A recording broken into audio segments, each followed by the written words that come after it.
I sent my word and I healed your disease.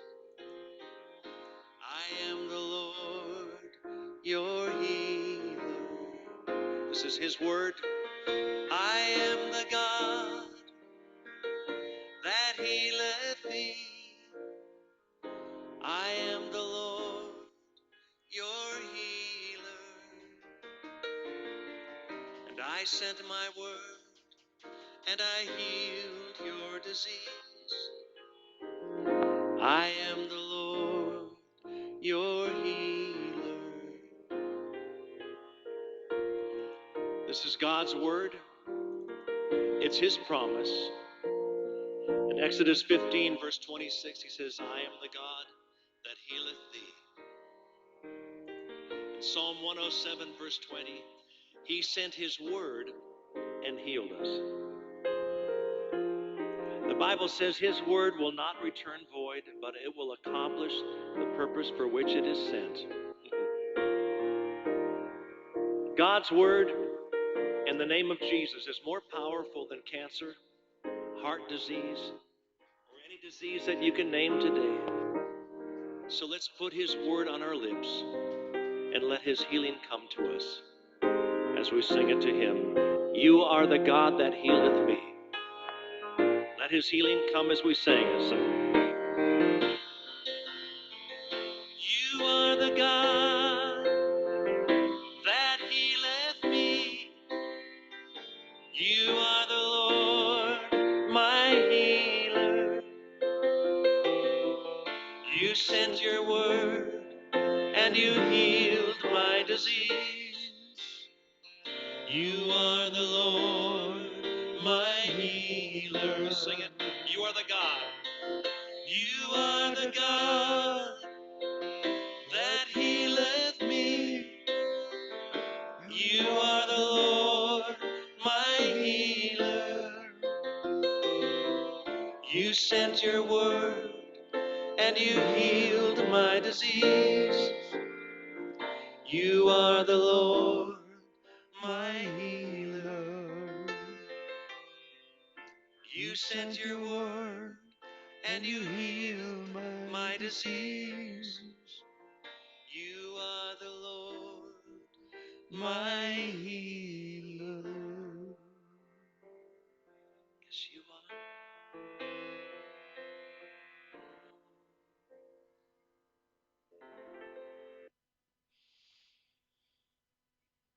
Nasusulat hindi lamang sa tinapay na bubuhay ang tao, kundi sa bawat salita na nanggagaling sa bibig ng Diyos. I-recite po natin ang sumasampalataya, sabay-sabay po natin bigkasin. Sumasampalataya ako sa Diyos amang makapangyarihan sa lahat, lumalang ng langit at lupa at kay Kristo na anak niya, Panginoon natin na sa hiwaga ng Espiritu Santo, pinanganak ng Birhing Maria, nagdamdam ng hirap sa katulad ni Poncio Pilato, ipinako sa krus, namatay at nilibing sa ikatlong araw at nabuhay sa mga patay, umakyat sa langit at umupo sa kanan ng Diyos amang makapangyarihan sa lahat. Doon nagmumula na paparito upang humukom sa mga buhay at mga patay. Sinasampalatayanan ko ang Espiritu Santo, ang banal na iglesyang laganap, ang pagkakaisa ng mga banal at kapatawaran ng mga kasalanan, ang kabuhayan ng katawan at ang buhay na wala hanggan. Siya nawa. Sampung utos. Huwag kang magkakaroon ng ibang Diyos sa harap ko. Huwag kang gagawa para sa iyo ng larawang inanyuan. Huwag mong babanggitin ang pangalan ng Panginoon mong Diyos sa walang kabuluhan. Alalahanin mo ang araw ng Sabat upang ipangilin. Igalang mo ang iyong ama at ang iyong ina. Huwag kang papatay, huwag kang mangangalunya, huwag kang magnanakaw, huwag kang magbibintang sa iyong kapwa. Huwag mong iimbutin ang anumang bagay ng iyong kapwa. Pagpalain ng Diyos ang kanyang mga salita. Kayo muli ay nakatunghay sa Healing and Deliverance series sa gabi pong ito. At mangyari po na tayo po ay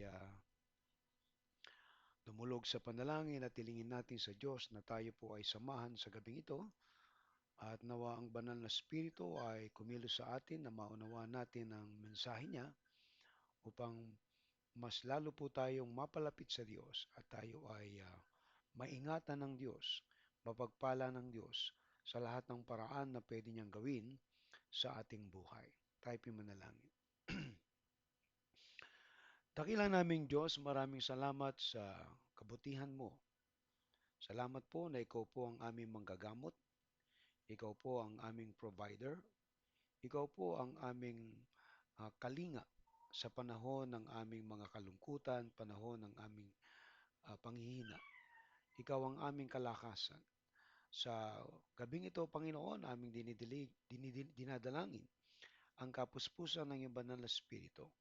At yan din naman, nawa po ay linisin kami sa anumang uri ng kasalanan at anumang espiritu na hindi galing sa iyo sa pangalan ni Jesus ay aming itinataboy at sinasaway sa buhay ng aming mga kapatid na nakikinig sa gabing ito. In Jesus' name, we pray.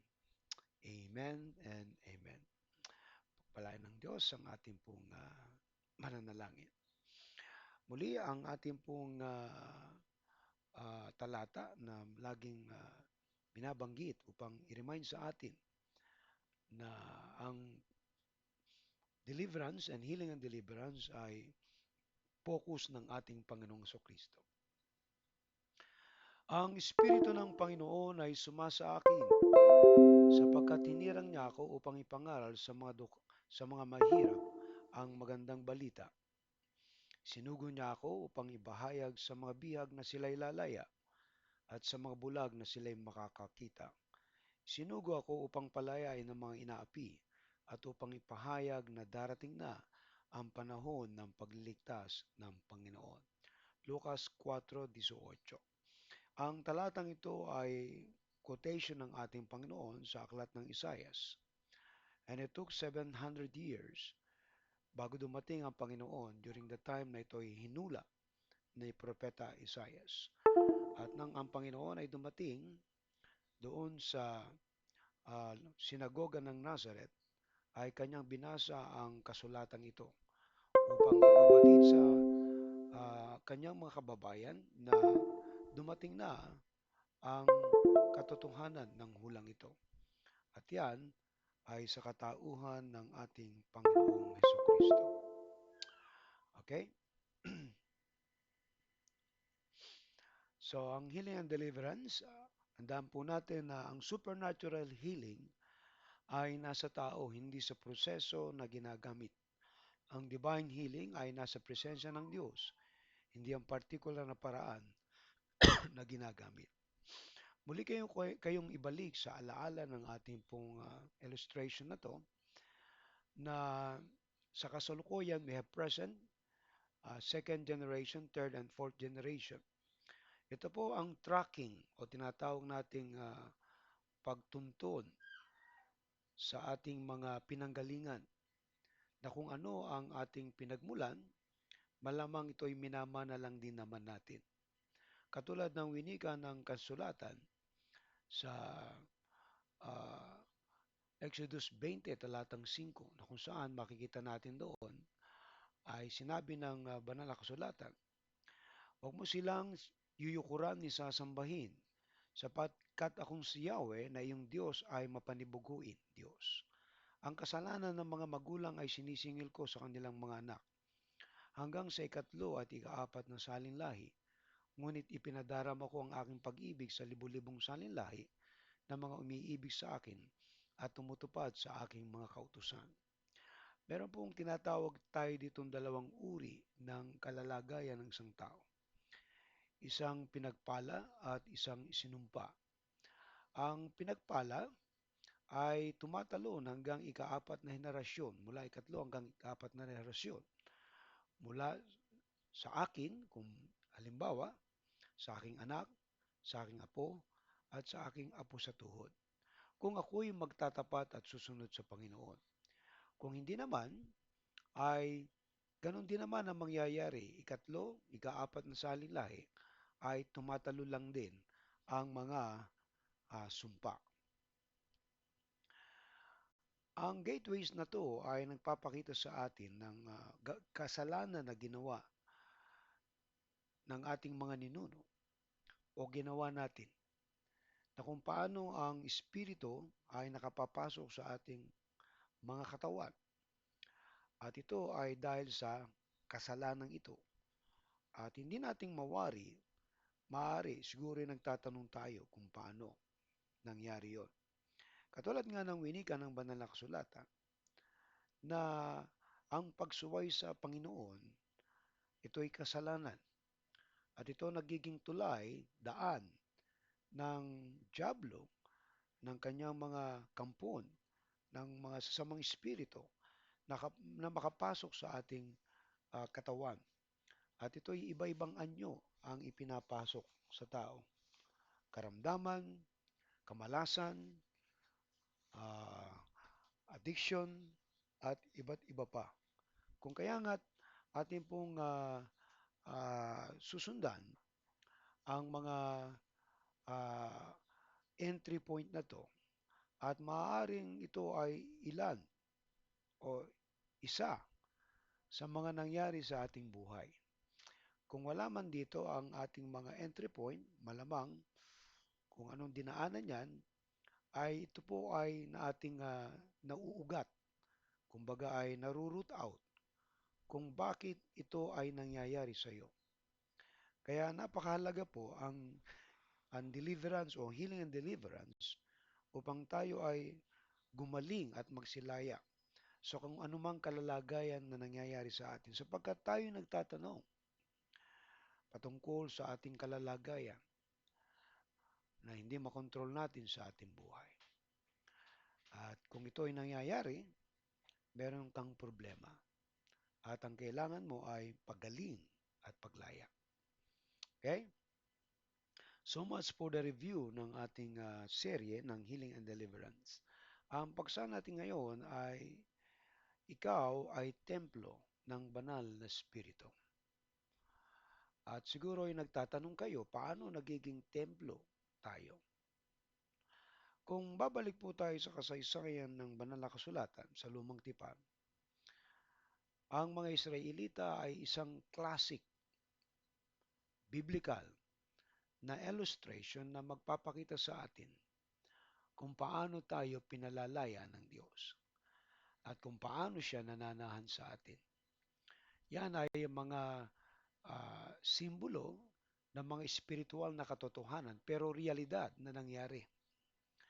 Ang mga Israelita ay nailipin for 3 to 400 years sa Egypt at sila ay pinalaya sa pamamagitan ni Moses at dinala sila ni Moses doon sa ilang at for 40 years ay in-instruct ng Diyos ang mga Israelita kung paano sila sasamba.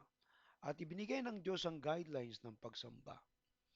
At pinagawa ng Diyos si Moses ng tinatawag nating templo o tabernakulo.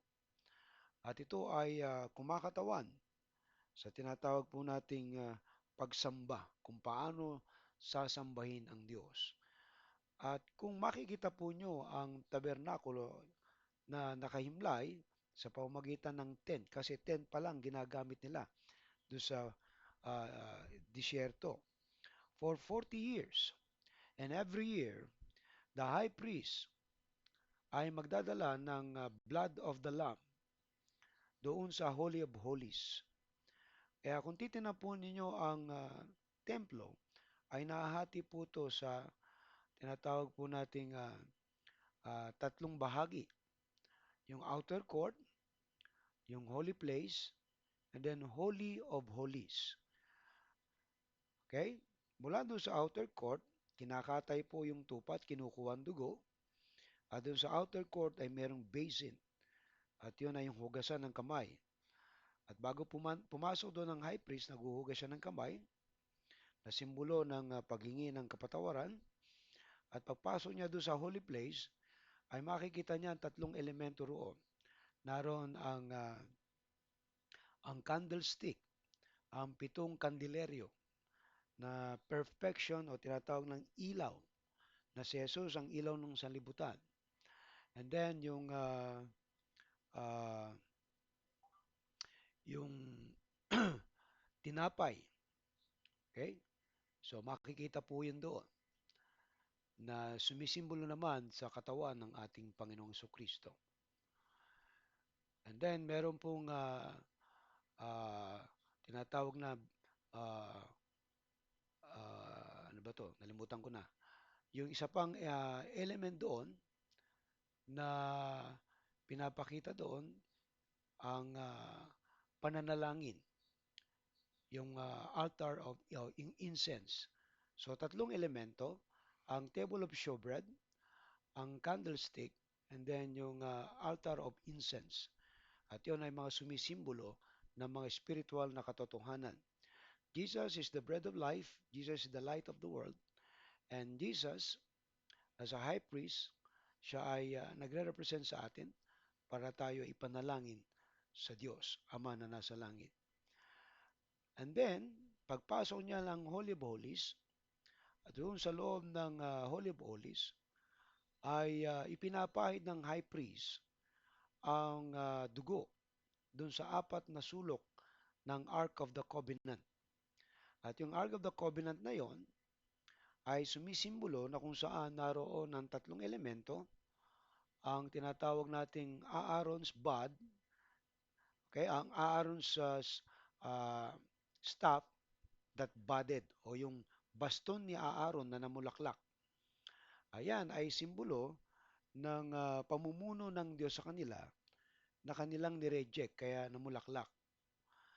At yung mana na nasa pot of mana ay simbolo yan ng 40 years ng provision ng Diyos sa kanila na hindi sila pinabayaan ng Diyos.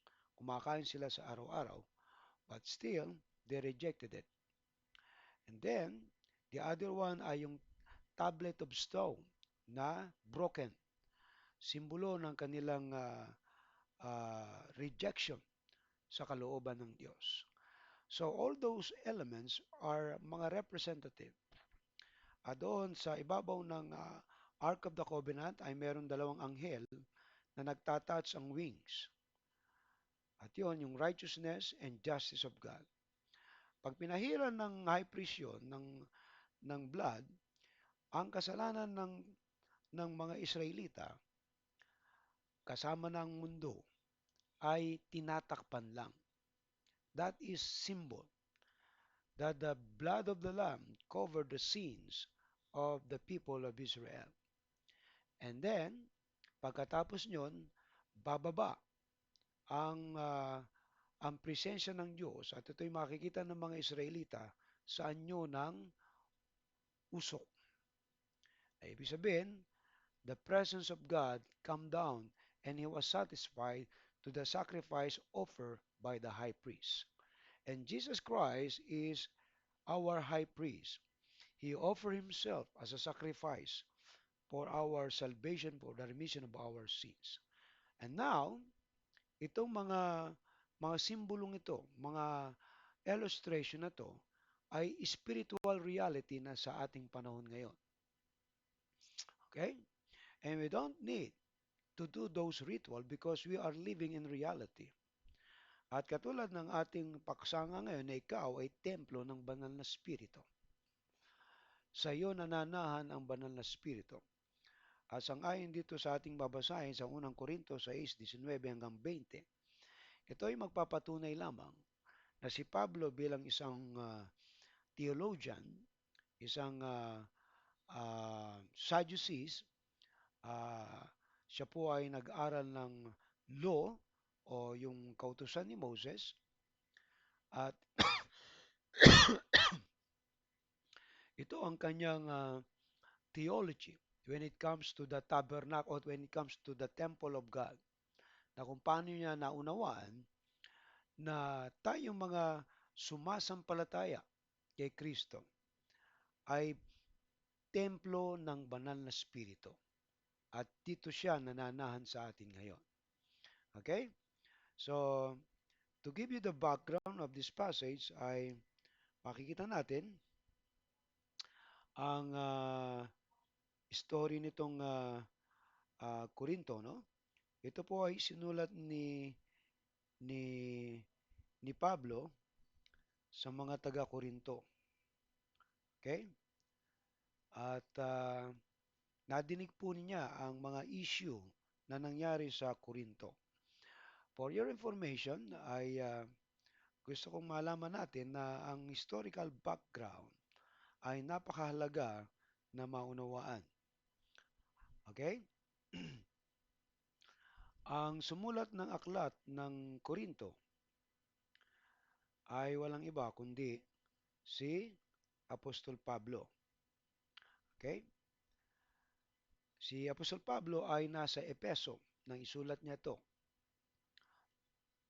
At kung itatrack natin kanyang missionary journey, ay kung saan saang lungsod siya nang galing, ng kanyang second missionary journey, he came from Philippi. Doon sa Book of Acts, matatagpuan natin na siya ay nabilanggo. Doon din sa Book of Acts, sa tagpong yon, doon sa chapter 16, ang isang babae na isang manghuhula o manghula ay pinalaya ng Panginoon sa pamamagitan niya. At ito ay nakalaya sa tali ng dyablo. Hanggang si Pablo na nabilanggo at mula doon sa Pilipos ay naglakbay sila papunta ng Achaia at yan po ay sa Corinto. At dito ay merong mga mananampalataya kay Kristo. At lumaot ang panahon, mga ilang taon, ay nabalitaan niya ang mga pangyayari sa Corinto. At isa sa mga problema dito sa Corinto ay ang sexual immorality. Okay? At ang sexual immorality na yan ay binigyan ng solusyon ni Pablo kung paano mariresolve ang ganitong uri ng mga kultura na minana ah, o sabihin natin nakasanayan itong mga taong ito. Ang kalamitan po sa kanila, mga hintil o mga Griego na merong orientation sa tinatawag nating uh, temple worships ng ni Aphrodite. Okay? Ni Aphrodite. So si Aphrodite po ay diyosa ng kagandahan at pag-ibig. At meron pong tinatawag na prostitution inside the temple. Kaiba po ito doon sa prostitution natin ngayon. Among the virgin, ang mga virgin na to ay uh, sa temple ay nakapila na kung saan ay merong mga stranger na darating upang sila'y makipagtalik. So ito ay mga background nitong ancient Corinth. Okay? Isa po itong Corinto ay isang makabuluhang lungsod, estado ng sinaunang Griego. Just to give you the background, nakilala sa estratehikong lokasyon, yaman at mga kontribusyon sa kultura. Narito po yung mga background at information ng ancient Corinth. Ang Corinth ay matatagpuan sa makitid na kahabaan ng lupain na kilala bilang Isthmus of Corinth na nag-uunay sa Peloponnesia sa mainland Greece. Dahil sa lokasyon ito, naging mahalagang sangandang ito para sa kalakalan at transportasyon dahil sa kinokontrol nito ang daanan sa pagitan ng Aegean Sea at ng Ionian Sea. You go to the map, Google the map at makikita po nyo ang Corinth. Okay? Ang kasaysayan ng lungsod ay nagsimula pa noong 8 siglo bago dumating si Kristo nang ito ay tinatag bilang isang Neolithic settlement. Ito ay naging isang pangunahing sentro ng sibilisasyong Mycenaean at kalaunan ay gumanap na isang papel sa Greek Dark Ages. Ang unang nailatag na malupit na taga-Korinto, si Silus, ang namuno noong ika-7 siglo na BCE. Ang pamahalaan, ang Corinth ay isang lungsod-estado na may pamahalaan na umuunlad sa paglipas ng panahon. Noong una, pinamumunan nito ng mga malupit ngunit kalaunan ay inilipat sa isang demokratikong pamahalaan. Ang Korinto ay kilala din sa yaman nito na higit sa lahat ay nagmula sa kalakalan. Ang heograpikong lokasyon nito ay ginawa itong isang hub para sa maritime trade dahil pinapayagan nito ang mga barko na lampasan ang mapanlinlang na paglalakbay sa katimugang dulo ng Peloponnesia. Ang lungsod ay sikat sa paggawa nito ng mataas na kalidad na palayok at ng Acropolis nito ay tahanan ng templo ni Aphrodite.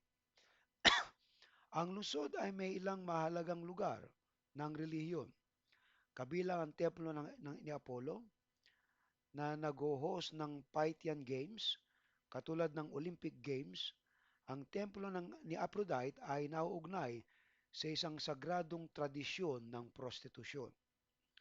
Ang Isthmian Games, ang Corinth, ang nag-host ng Isthmian Games, isa sa apat na pangunahing Panhellenic na laro na sa sinaunang Greece. Ang mga larong ito ay tulad ng Olympic Games ay ginaganap kada 2 taon at umaakit ng mga atleta at manonood mula sa buong mundo ng Gresya. Ang Corinth ay isang pangunahing manlalaro sa digmang Peloponnesian noong 431-404 BC na pumanig sa Sparta sa pagsalungat sa Athens at mga kaalyado nito. Okay? Noong 146 BC, ang Korinto ay winasak ng Romanong general na si Lucius Mummius Acaius sa panahon ng pananakop ng mga Romano sa Gresya. Gayunpaman, ito ay itinayong muli bilang isang kolonya ng Roma, nakilala bilang Colonia Laus Julia Corinthiensis. Si Apostol Pablo at ang Bagong Tipan, ang sinaunang Korinto ay kilala rin sa pagbanggit nito sa Bagong Tipan ng Biblia. Sumulat si Apostol Pablo ng 2 liham sa mga taga-Korinto na kilala bilang una at ikalawang mga taga-Korinto. Ang ancient Greece ay isang dinamikong lungsod na may mahalagang papel sa kasaysayan, kultura at politika ng sinaunang Gresya. Ngayon, ang archaeological site ng sinaunang Korinto ay isang sikat na destinasyon ng turista na nag-aalok ng mga insight sa kamangamangang sinaunang lungsod na ito. At ngayon ay tatalakayin po natin so much for our background ng Korinto, kung ano ito. At ang liham ni Pablo ay tumumbok po doon sa tinatawag nating issue ng uh, immoralidad, sexual immorality ng mga ilang miyembro ng mga taga-Korinto. Ito ang sabi niya, sapagkat nadinig niya, nabalitaan, ang report patungkol sa kanila kung ano nangyayari. Tandaan natin na hindi lamang immoralidad ang naging issue nila, kundi ang division o paghahati-hati sapagkat si Apollo ang siya naging minister o pastor ng Korinto. At ito'y naibalita niya patungkol sa mga nangyayari dito. Naroon ang pagkukommunion nila, yung tinatawag na Lord's Supper, na nagkakanya-kanya at nag-uunahan sila at hindi hinihintay yung iba. At ganoon din naman ang kanilang uh, mga pag-uugali patungkol sa uh, pagdating ng ating Panginoon. So may mga issue na patungkol sa simbahan na sinagot ni Pablo at ito ay isang nga nga po. Basahin po natin. Hindi ba niyo alam na ang inyong katawan ay templo ng Espiritu Santo na nasa inyo at ipinagkaloob ng Diyos sa inyo? Hindi na ninyo pag-aari ang inyong katawan, sapagkat binili niya kayo sa isang halaga. Kaya gamitin ninyo ang inyong katawan upang maparangalan ang Diyos. So mapupuna po natin sa talatang to, ano po, na ipinapaalam ni Pablo, hindi ba niyo alam, ngayon alam niyo na kayo ay templo ng banal na Espiritu. Ang ibig sabihin, nananahan na ang banal na Espiritu Santo sa inyo. Bakit kayo gumagawa ng ganitong uri ng mga kasuklam-suklan na mga gawain katulad ng incest, na yung magulang o ama ay ah, o sumisiping sa kanyang anak. So isa pong immoralidad yan. At kung mapupunan natin itong ganitong uri ng mga ah, actuation itong mga taga-Korintong ito, ay hindi tayo lalayo dun sa kanilang kultura na nakagisnan na ang sex o tinatawag nating immorality o tinatawag na pakikipagtalik ay para bang accepted norm sapagkat ito ay ginagawa doon sa templo ni Aphrodite ng mga virgins. At doon pumapasok ang mga stranger para makipagtalik. So ito yung tinatawag na culture of lust sa Korinto. Kaya merong espiritu ng lust. At ito ay naroon pa rin sa mga ilang mga taga-Korinto. At kaya binanggit niya ngayon ang emphasis sa pagpapahalaga sa ating katawan na hindi natin ibinibigay ang ating katawan sa isang babae, sa isang lalaki, lalong-lalo na kung walang basbas ng kasal. Ano ang ibig sabihin ni Pablo? Kung magkagayon, na ang banal na spirito ay nananahan sa inyo. Ibig sabihin, ay hindi na nyo pwedeng ibigay ang inyong katawan sa iba sapagkat ito ay tinubos ng dugo, binili ng dugo. Okay? At ito ay pag-aari na ng Diyos. Hindi na kayo ang may-ari ng inyong katawan sapagkat ito'y binili ng dugo. Ang tanging Diyos lamang ang nagmamay-ari nito na dapat ito ay magbigay ng luwalhati sa Kanya. Paano kaya magkakaroon ng reconciliation? Si Satanas at si Kristo. Hindi pwede.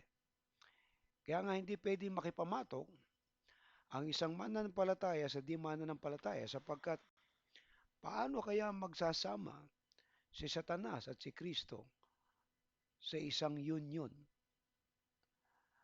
Alright? At yun po sabi ni Pablo, hindi na ninyo pag-aari ang inyong katawan. You are not the owner of your body. Kaya to, isang pinapaalala ko rin, yung tinatawag na premarital sex ay hindi tinatanggap ng Biblia at hindi tinatanggap ng Diyos. When you give your body to others through sex, you are union with that person. Kumbaga, kaisa ka na niya. Tandaan natin, ng sex without God's blessing, without under the matrimony o yung kasal, ito ay isang kasalanan. Ito ang nagiging gateway ng dyablo sa buhay ng mga tao na gumagawa ng pakikipagtalik na wala sa ilalim ng kasal. And they don't realize na pinapasok sila ng demon sa kanilang mga katawan. And it causes sickness. It causes kamalasan. It causes poverty. At maraming cause ang dinadala nito. Kung kaya nga, ito po ay binabanggit ni Pablo na hindi kayo nagmamay-ari ng katawan nyo. Okay? Tingnan niyo po yung 20. Bakit? Sapagkat binili niya kayo sa isang halaga. And tawag po natin dyan ay yung redemption o katubusan, pagtubos sa ating mga kasalanan sa cross. The death of Christ paid the penalty of our sins. And He paid it in full. Kaya nga grabe yung halaga ng ibinayad dito, buhay.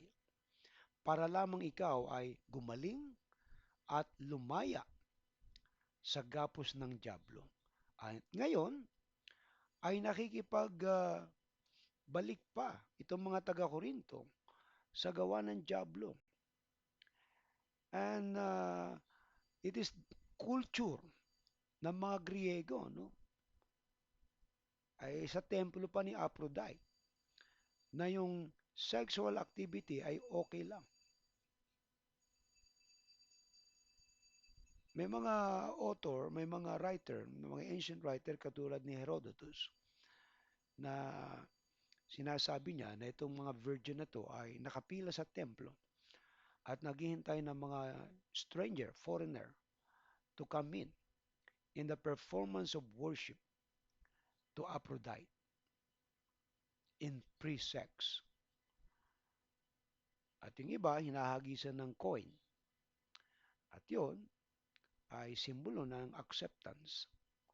Pero yung prostitution natin ngayon, kakaiba sa iniisip ninyo kasi yung prostitute ngayon, pag pumunta ka ng beer house o pumunta ka ng mga, sabi natin, mga old terms na cabaret, may mga bayaran dyan o doon sa mga red light street na bayaran. Mga tawag natin din mga puta na binabayaran. Pero ito kakaiba sa ancient Greece, sa panahon nitong ni Pablo, ay sa templo. And that is a manifestation na ang templo ito na kulto ay pag-aari ni Satanas.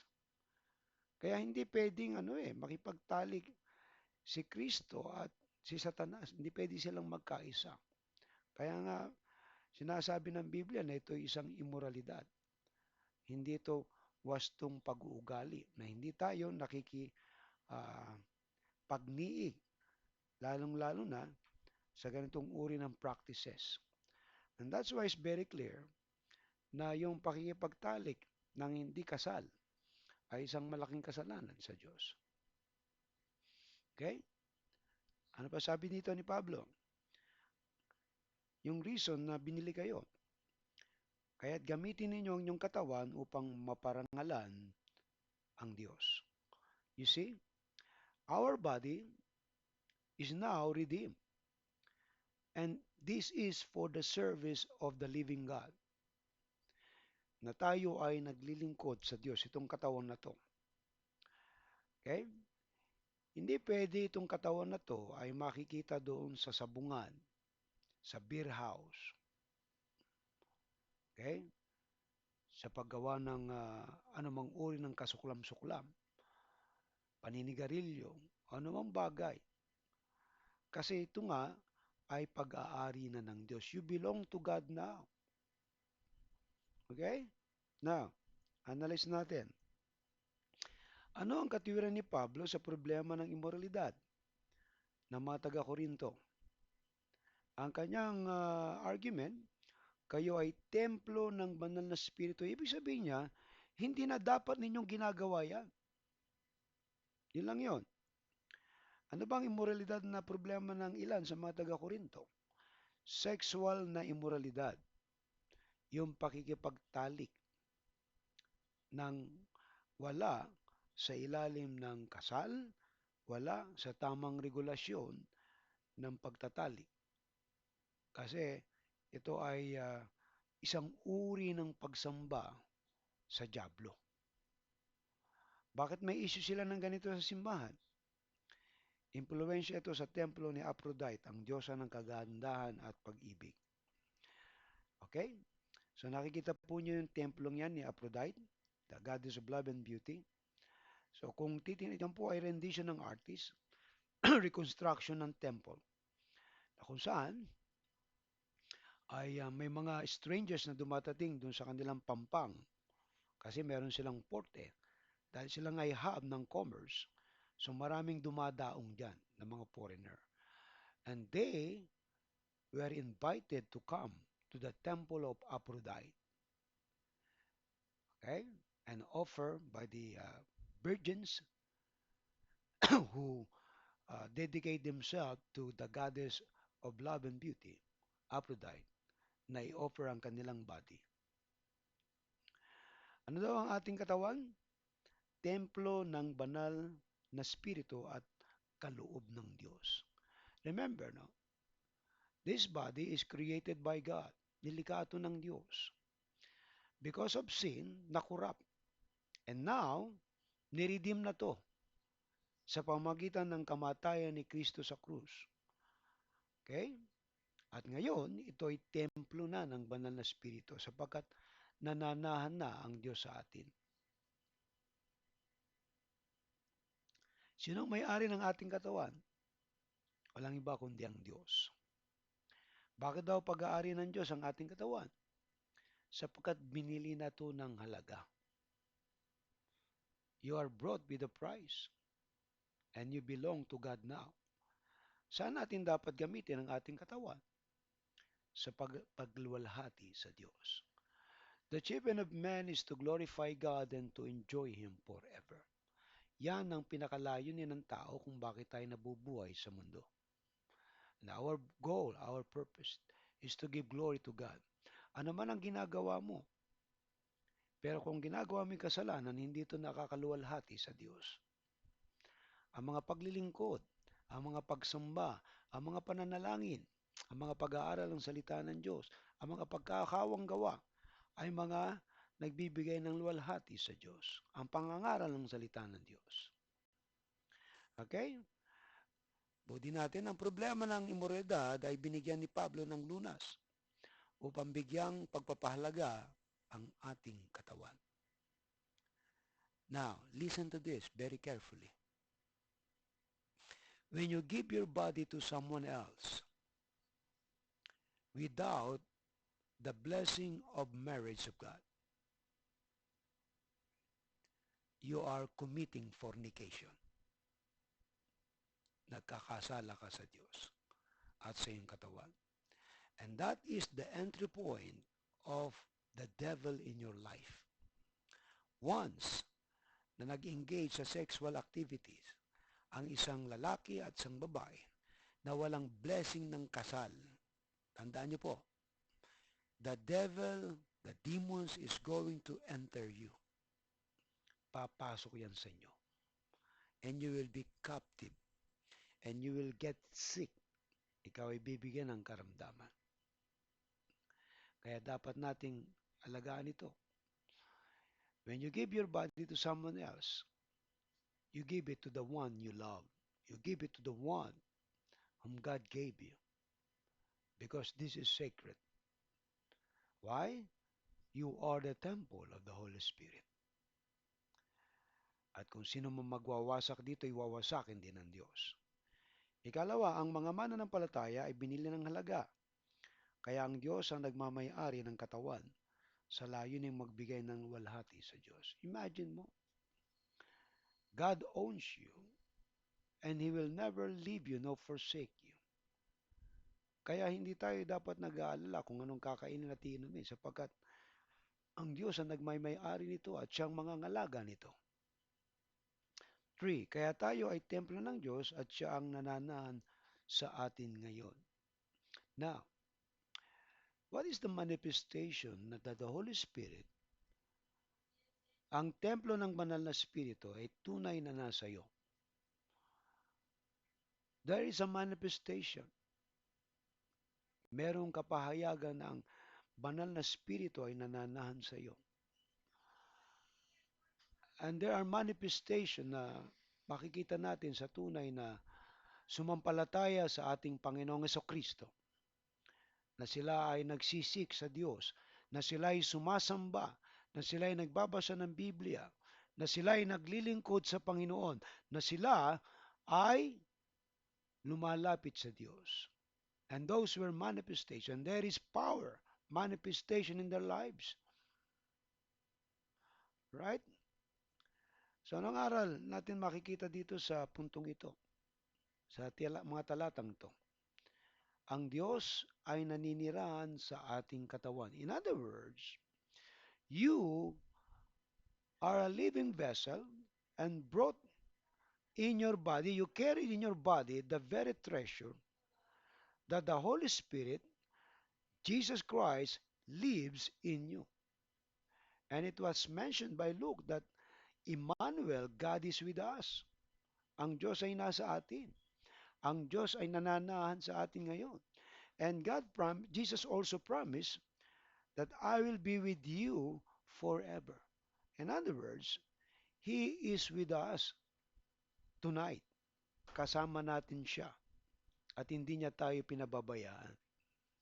Ngayon, ang tanong, kung naninirahan ba ang Espiritu sa atin?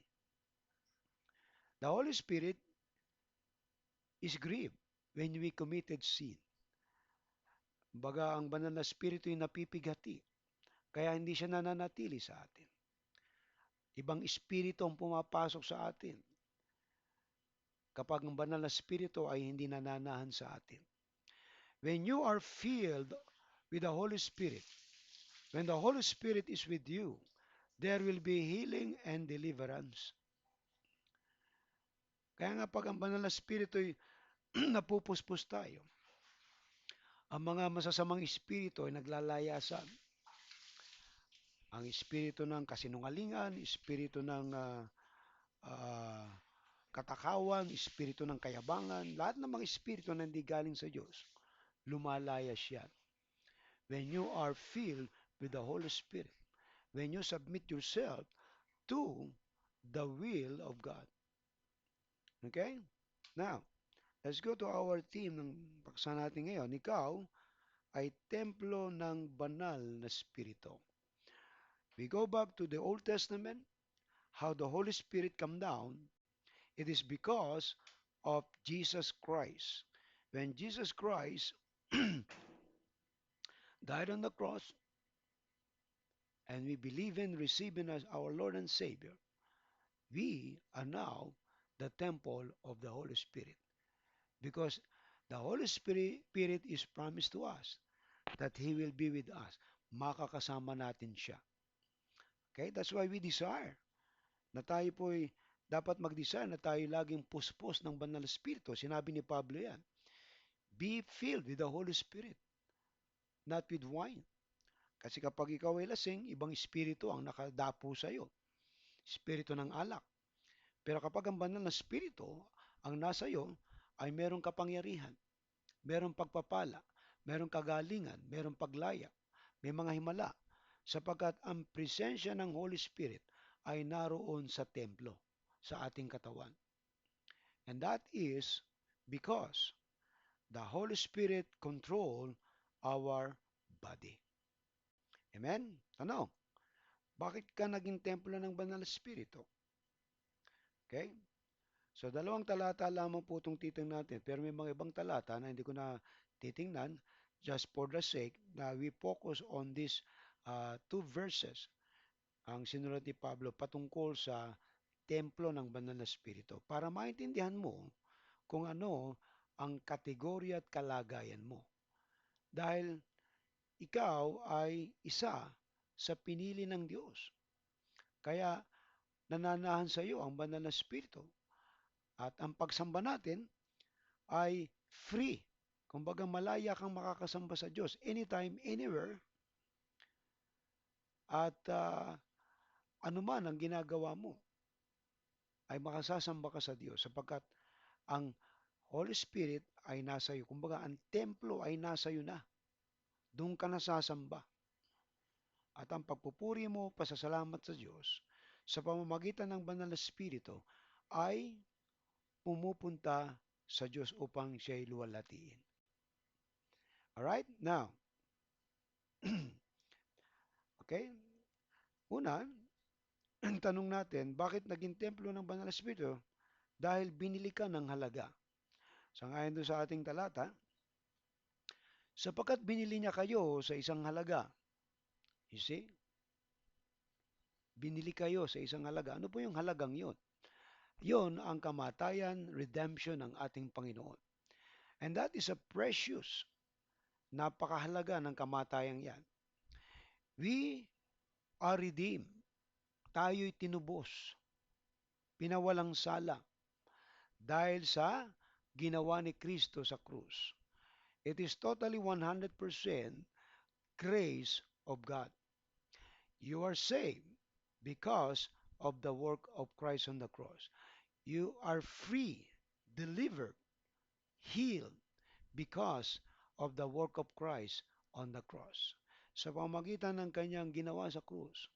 When we say binili, ang ipinalit niya ay ang kanyang sarili.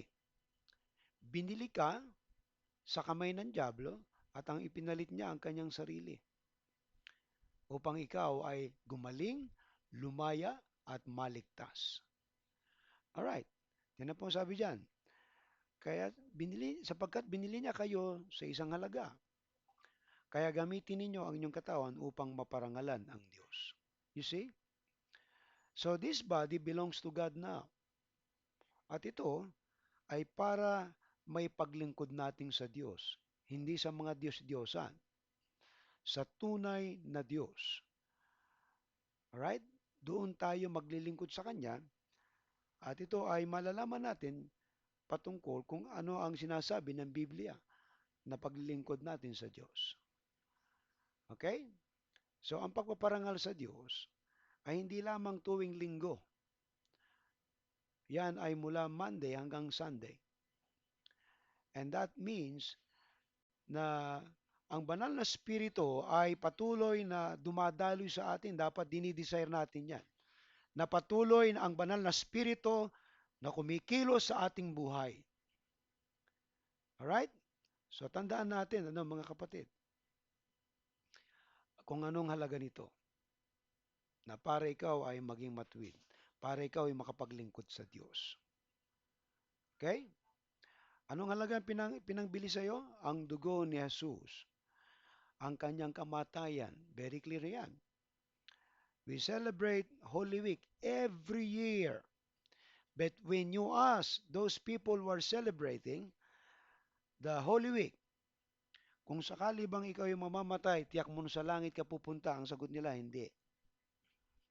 In other words, they do not understand the celebration of Holy Week. Kung anong effect sa kanilang nito. When you believe the Lord Jesus Christ, you became righteous before God. You are accepted by God. You are indwelt by the Holy Spirit. And the first deposit of your salvation ay ang banal na spirito. At ang banal na spirito na yan, nananahan sa atin ngayon. Kaya merong kapangyarihan nasa iyo. And the only problem is because you do not understand, hindi mo pa naintindihan kung paano kumilos ang Diyos sa iyo. Sapagkat ang kultura ng mundo, ang kultura ng tao, ang patuloy na nakikipaglaban sa turo ng Biblia. Right?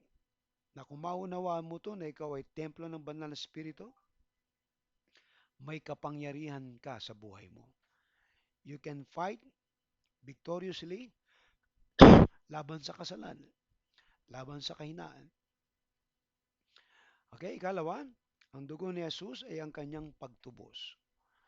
So, yung redemption na binabanggit natin is death and redemption. Lahat ng kasalanan na ginawa mo sa buong buhay mo ay tinubos ni Kristo. Naging makasalanan siya nang dahil sa kasalanan mo.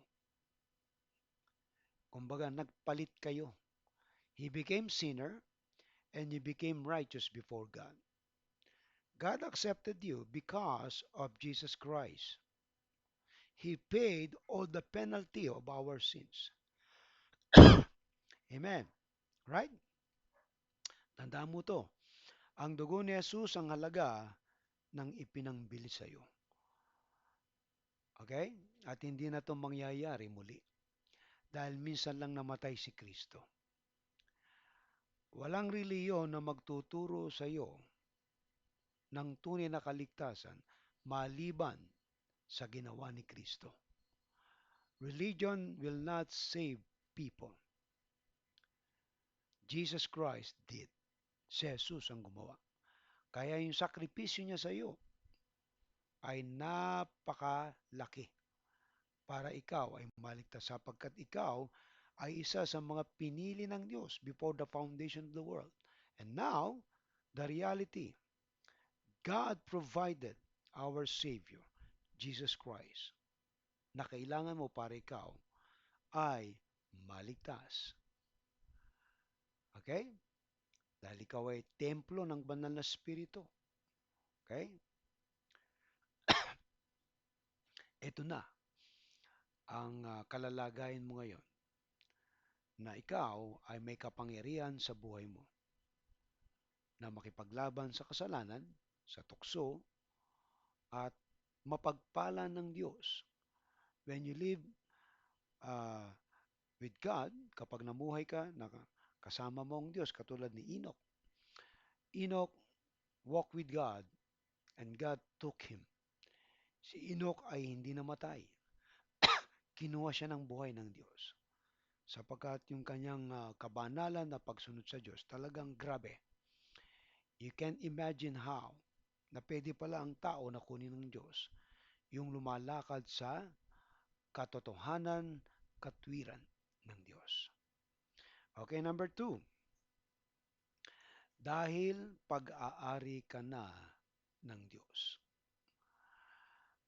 Yan po, halos nauna yung 20, then verse 19. Tignan po sabi dito. Hindi ba niyo alam na ang inyong katawan ay templo ng Espiritu Santo na nasa inyo at ipinagkaloob ng Diyos sa inyo? Hindi na ninyo pag-aari ang inyong katawan. See? So, meaning, it belongs to God. So, if it belongs to God, He must be living in you. Dapat namumuhay sa sayo. Dahil pag-aari ka. Pero hindi mananatili sa iyo ang Espiritu Santo kapag ikaw ay namumuhay sa kasalanan. Alright? The people who are filled, indwelt and filled by the Holy Spirit, there will be miracle, there will be healing and power in their lives. May kapangyarihan ng kanilang buhay. Kaya kinakailangan ng banal na Espiritu ay hindi nating mag-grieve o tinatawag na uh, masaktan. Kasi the Holy Spirit can be grieved when we committed sin. Okay? Hindi accidentally, incidentally. Yung sinasadya natin. Alam mo nang mali, ginagawa mo pa. Kaya nga maraming mga Kristiyano ang walang kapangyarihan. They cannot even pray for those who are sick. They cannot even pray for those who are in need to be delivered. Why? Because the Holy Spirit is not residing in them. Ang nagre-remain sa kanila ay ang espiritu ng demonyo. Do you remember? Naikwento ko sa inyo noon na isang pastor na nagpapalayas ng demonyo. Sa simbahan pa man din. Ay nagsalita yung demonyo doon sa katawan nung isang miyembro. Sabi niya, hindi ako alis dito, kilala kita.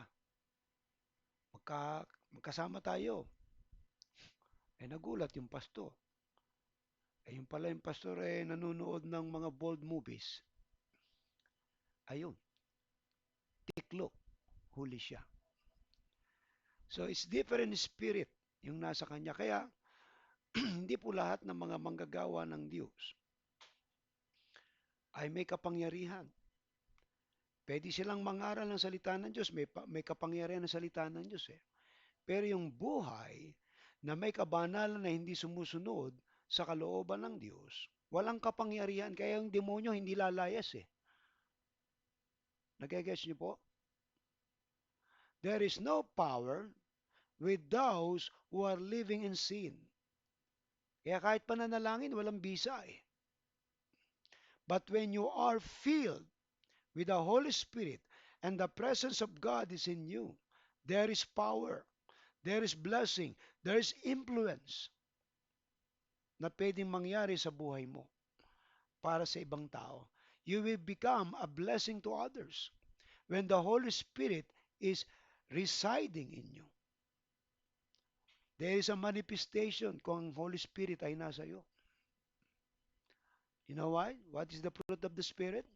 Love, perseverance, humility. Ano pa? Grabe. The nine fruit of the Holy Spirit. Manifestation yan. Hindi mayabang. mapagpakumbaba. Ito ang mga Kristiyano na puspos ng banal na Espiritu. May kapangyarihan sila. The reason why we are not seeing the manifestation because we are not filled with the Holy Spirit of God. There is only one thing in our lives para merong power, kapangyarihan ang ating buhay, kundi ang presensya ng banal na Espiritu, the presence of the Holy Spirit, the presence of God in our lives. Remember that we are the temple of the Holy Spirit. Ibig sabihin niyan, pwedeng manahan sa iyo ang Panginoong Kristo. Amen. Mga kapatid, this is not a mystery anymore. Why? Because the Bible revealed already. Inihayag na ng Biblia ang mga katotohanan patungkol sa ating buhay kung ano dapat tayo. Dapat tayo nagsisilakad katulad ng lakad ni Kristo. Dapat tayo namumuhay katulad ng pinamuhay ni Kristo na nagpapailalim sa kalooban ng Diyos. Kaya't merong kapangyarihan ang ating buhay kung tayo ay magpapailalim sa kalooban ng Diyos. Pero kung ikaw ang nangunguna sa buhay mo at hindi ka kinokontrol ng Diyos, there is no power in you. Amen. Okay? Tanong, bakit naging pag-aari ka ng Diyos? Dahil siya ay nakatira sa iyo. Ngayon, pwede bang umalis ang Espiritu sa atin? Yes. Pwede ba siyang manatili? Yes. Pag nagkasala ka, gumagawa ka ng kasalanan, hindi siya nananatili sa iyo. Kaya ibang espiritu ang nakadapo sa iyo. Alright? Pero kung ikaw ay sumusunod sa Lord, mananatili sa iyo ang banal na espiritu. Kaya may kapangyarihan ang buhay mo. Kaya merong manifestation of God's power in your life. And this is what we need. Ito dapat ang dinidesire natin para tayo ay magkaroon ng manifestation ng kapangyarihan ng Diyos. And you will see the result. Kapag ikaw ay nasa ilalim ng kapag ang banal na espiritu ay naninirahan sa iyo. Amen? Okay? Nananahan siya sa iyo. When you believe the Lord Jesus Christ, the Holy Spirit revive your spirit and it becomes alive. And now you believe Jesus Christ. And Jesus Christ enter in your life. He is your Lord and Savior. And you can now worship the Lord in spirit kasi the temple of the Holy Spirit is in you right now. Nagigets niyo po? Kaya privileged ka bilang citizens ng heaven.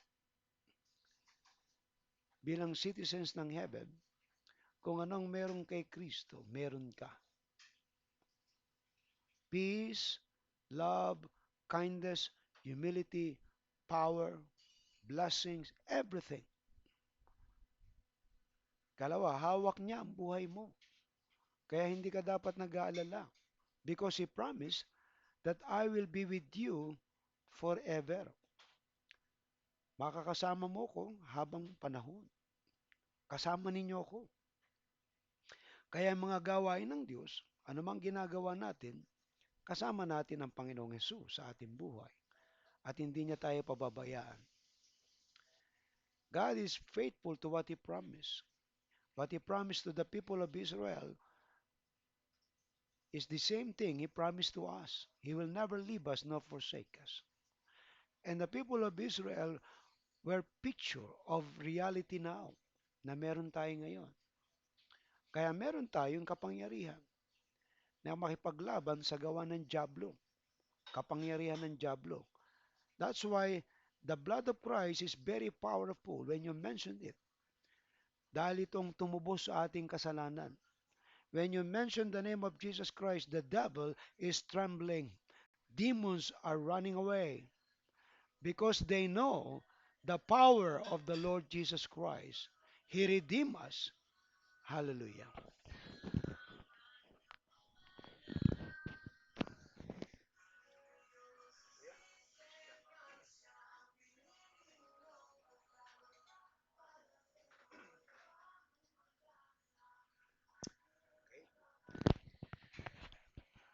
So, tandaan natin to, no? Pag-aari ka ng Diyos dahil naninirahan siya sa buhay mo. Ang tanong natin ay, naninirahan ba siya sa iyo? Ito ang challenge natin ngayon. Kaya mo bang bayaran ang mga kasalanan mo? Hindi. Ikaw ba ang may-ari ng buhay mo? Hindi rin. It belongs to God. You are redeemed by the price. That's why your body should serve the Lord, na dapat ito'y naglilingkod sa Panginoon sa anumang kapasidad na ibinigay sa iyo ng Diyos. And you will see, when the Holy Spirit in you, when you pray, there is power. There is a manifestation. The prayer of Jabez will be a reality. Expand my territory. Bless me and protect me from harm because God is in you. The presence of God is in you. The last one here. Ikaw ay templo ng Diyos dahil binili ka at pag-aari ka ng Diyos. Mga kapatid, minamahal na mga kapatid, ang banal na spirito ay nasa atin ngayon dahil tayo templo ng banal na spirito. Kaya sa ating pagsamba, sa ating pananalangin, ang banal na spirito ang nagtuturo sa atin kung anong dapat nating hilingin. And the Holy Spirit is convincing you na i-desire mo na manahan siya sa iyo.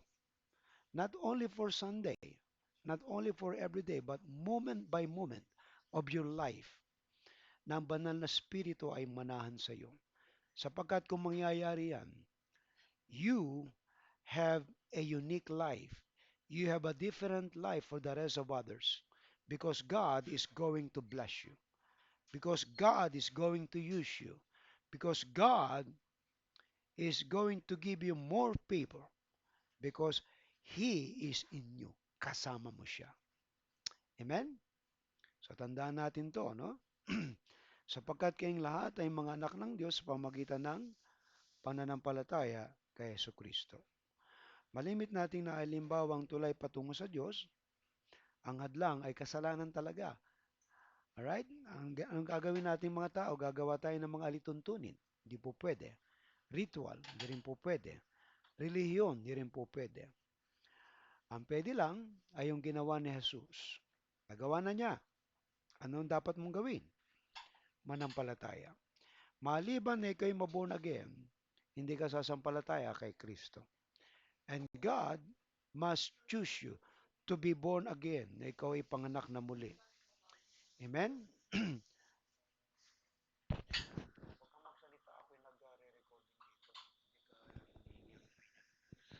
Okay? So now, so yung illustration natin.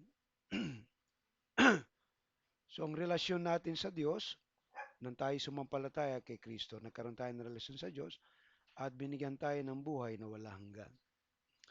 Okay? So tayo ay magdadako sa ating tithes and offering. And let us pray na kung kayo po ay napagpala, so you can give your tithes and you know my GCash.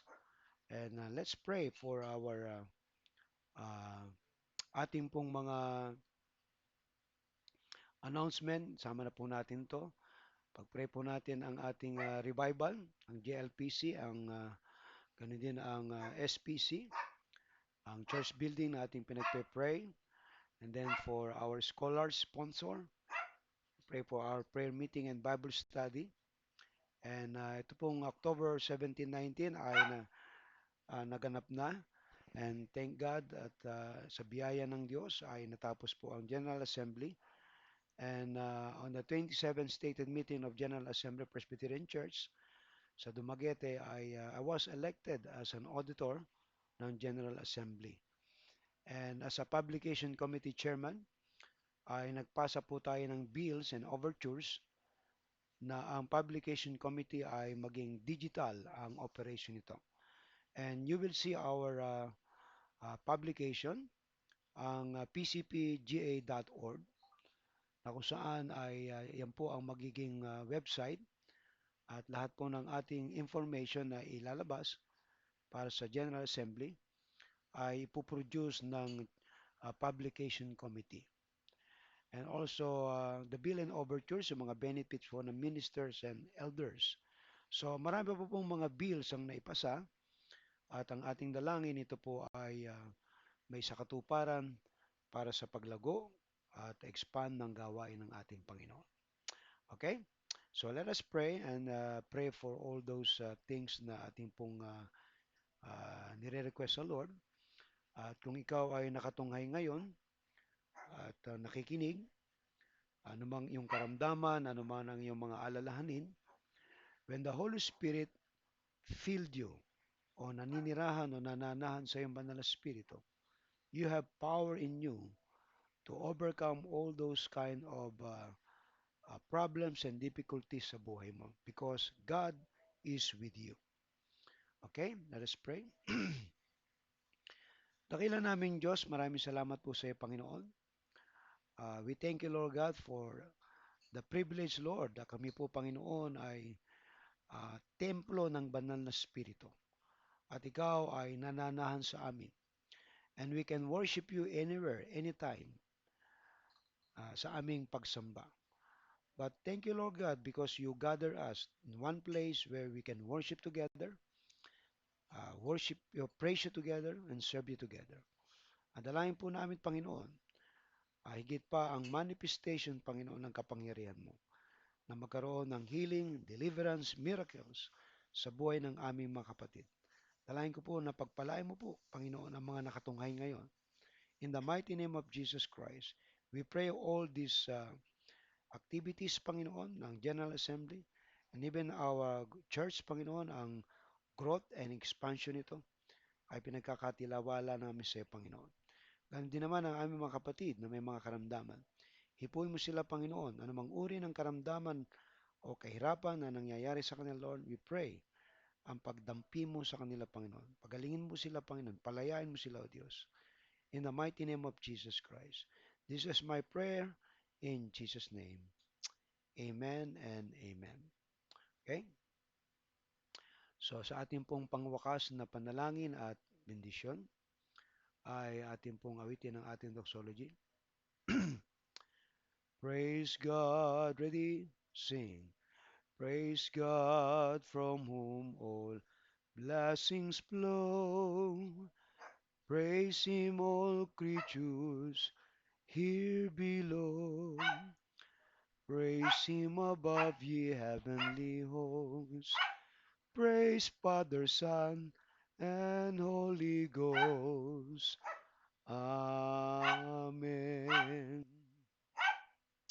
Pagpalain ka nawa at ingatan ni Yahweh, kabagan ka nawa at subaybayan ni Yahweh, lingapin ka nawa at bigyan ng kapayapaan ni Yahweh. Tatlo pong amen. Amen. Amen.